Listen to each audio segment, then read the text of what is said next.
Hello dear subscriber, मैं आपका परम महेंद्र एक बार फिर से हसीला चैनल में स्वागत करता हूं।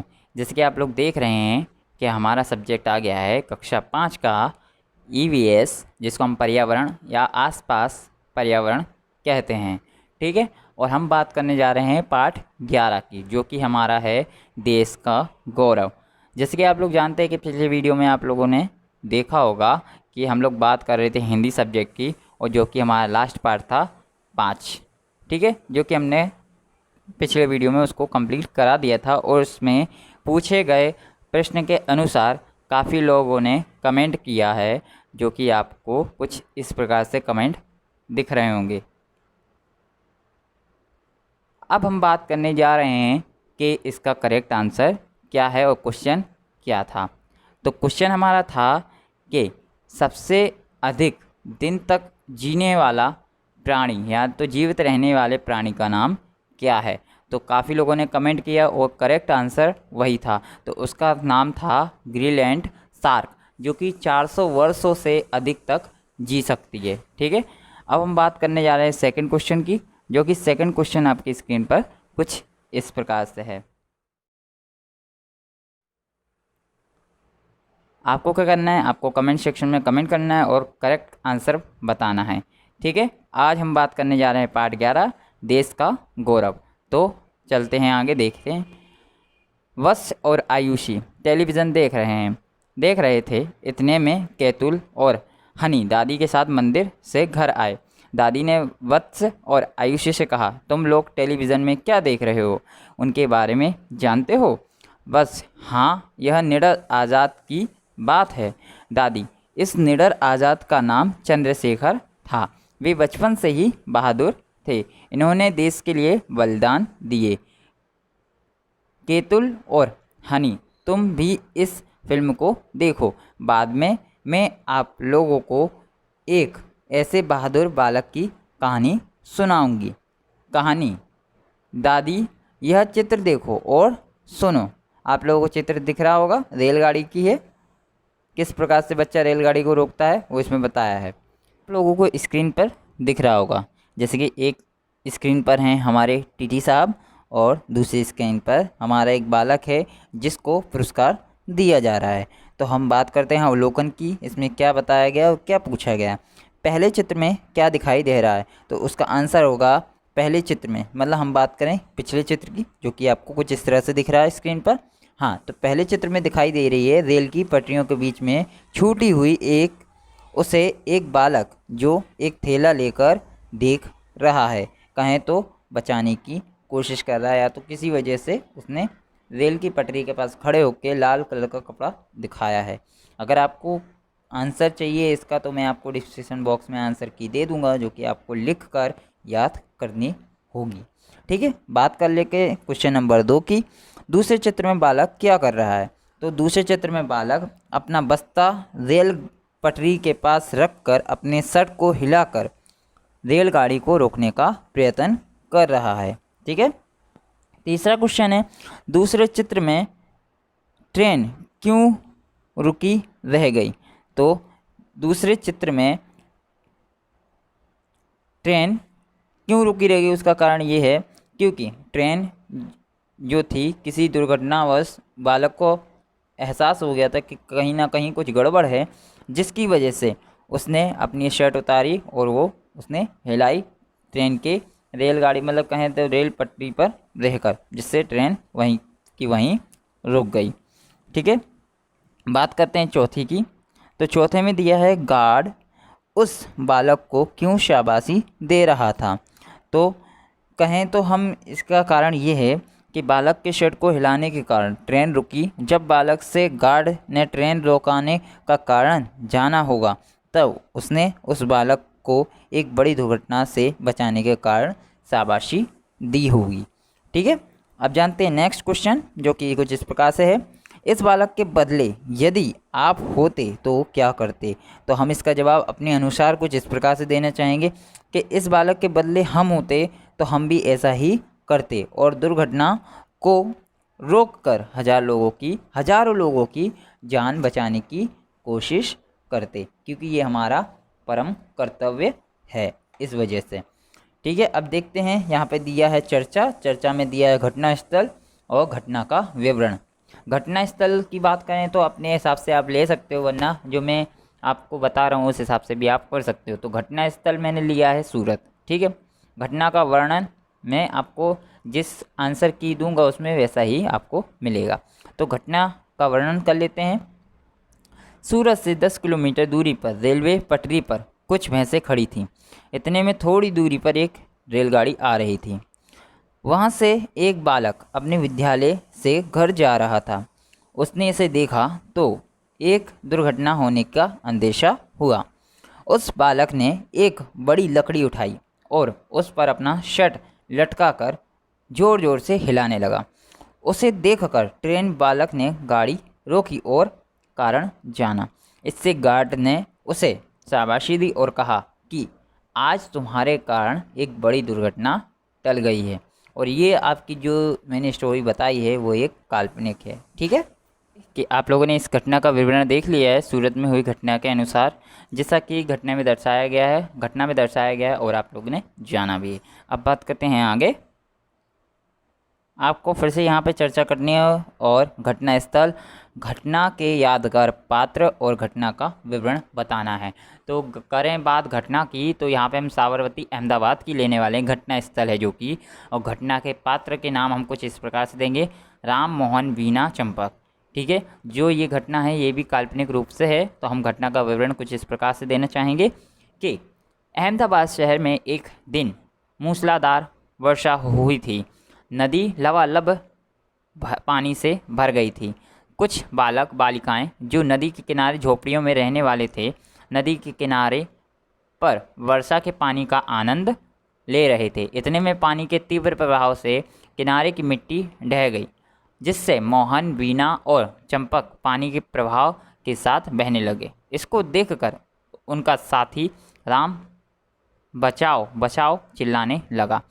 उससे सुनकर लोग इकट्ठा हो गए, लेकिन कोई भी उनकी मदद करने के लिए आगे नहीं बढ़ा।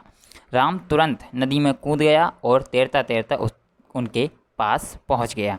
उसने एक एक करके मोहन, वीणा और चंपक को अपनी जान पर खेलकर बचा लिया। उन सब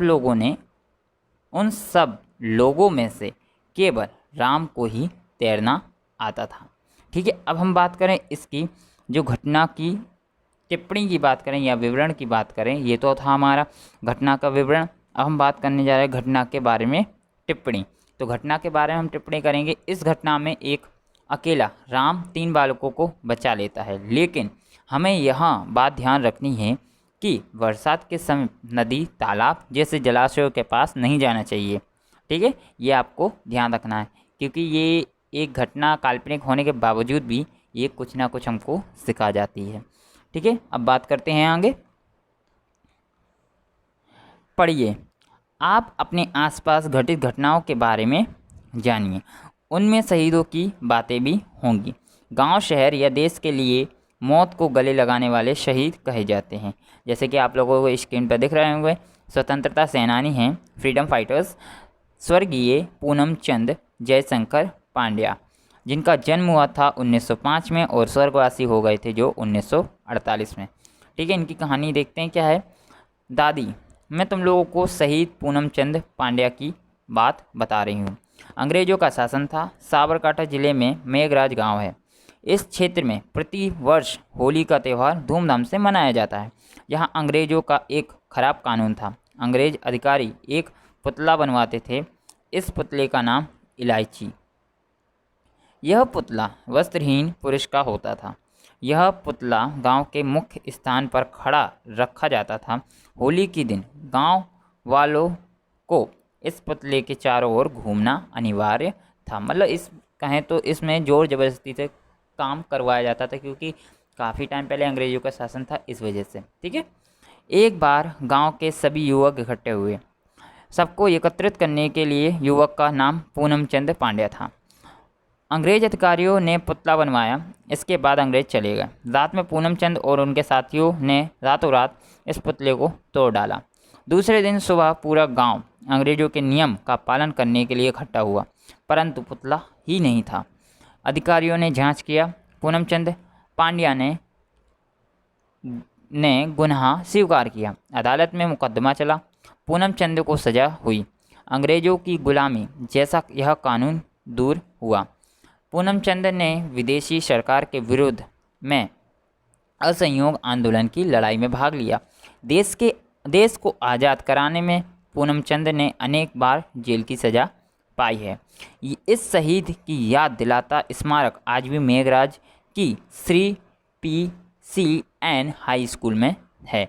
इस शहीद का नाम अमर रहे, इस हेतु स्वतंत्रता सेनानी पूनम चंद पांड्या मार्ग भी इस नगर में है।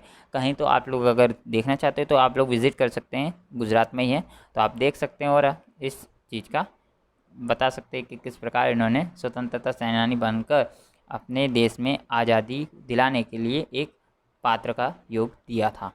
ठीक है, अब बात करते हैं यहाँ चर्चा की। तो शहीद का नाम आप लिख सकते हैं मंगल पांडे या विनोद किनारी वाला, ऐसा लिख सकते हैं। ठीक है, यदि उनका कोई स्मारक हो तो उसका विवरण, तो कहें तो जो विनोद किनारी वाला है उनका स्मारक जो है गुजरात कॉलेज कॉमर्स में बनवाया गया है या तो दिया गया है। ठीक है, अब बात करते हैं नीचे शहीद के जीवन की विविध घटनाएं। घटना नंबर 1 में कहें तो हम कह सकते हैं कि मंगल पांडे की घटना 1 और घटना नंबर 2 जो कि है विनोद किनारी वाला की।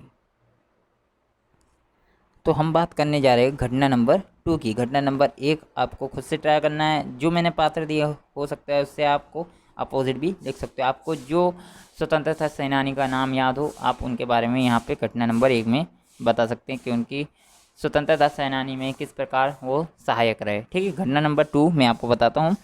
बात करते हैं मंगल लाल शर्मा की। प्राथमिक विद्यालय के शिक्षक थे जिन्होंने भारत माता का प्रथम चित्र कल्पना द्वारा बनाया था। लगभग 60 बंगाली युवक आए थे जिन्होंने गुजराती युवाओं को चुन्नी लाल भट्ट धोबी की घाट खाड़ियों में वंदे मातरम सिखाया। ठीक है, ये है हमारा घटना नंबर 2। अब बात करते हैं आगे किस प्रकार शहीद हुए। तो आपको इसका कहें तो किस प्रकार शहीद हुए, तो मैं कहूँ कि इसके अलग अलग, जैसे कि आप लोगों को स्क्रीन पे दिख रहा होगा किस प्रकार से शहीद हुए थे। यहाँ पे चंद्रशेखर आज़ाद हैं, श्याम जी कृष्ण वर्मा हैं, राम प्रसाद बिस्मिल है, भगत सिंह हैं। तो आपको क्या करना है, ये खुद से ट्राई करना है। अगर नहीं आता तो प्लीज़ कमेंट सेक्शन में ज़रूर कमेंट करना, मैं आपको पूरी बताने की कोशिश करूँगा। ठीक है, और कहें तो यहाँ पे चंद्रशेखर आज़ाद के बारे में तो किस प्रकार से उन्होंने सहायक दिया वो मैं आपको इस प्रकार से बताता हूँ। एक बार की बात है कि इलाहाबाद के अल्फ्रेड पार्क में सुखदेव, राजगुरु और उनके सभी मित्र थे। तो अचानक से उन पर हमला किया गया जिसमें चंद्रशेखर आज़ाद कई बार बुरी तरह से घायल हो चुके थे। तो उन्होंने क्या किया कि सुखदेव और बाकी के मित्रों को सही ठीक ठाक सलामत वो बचकर भाग जाएं या भगा दिया जाए उनको। तो उन्होंने क्या किया कि सामने से वो फायरिंग करते रहे अंग्रेज़ों के साथ और उनको जाने दिया उनके मित्रों को। ठीक है, तो जिसके कारण वो कहीं हद तक 20 मिनट तक वो अंग्रेज़ों से लड़ते रहे। अंग्रेज़ों के साथ लड़ने के बाद वो 20 मिनट तक उनकी लड़ाई होती रही। उसके बाद वो किसी प्रकार से अंग्रेज़ शासन के कब्ज़े में रहना नहीं चाहते थे।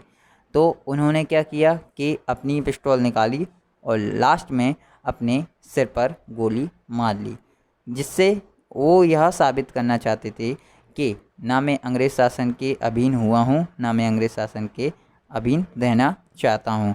तो वो ना अंग्रेज़ शासन के कब्ज़े में रहना चाहते थे, ना किसी को रहने देना चाहते थे।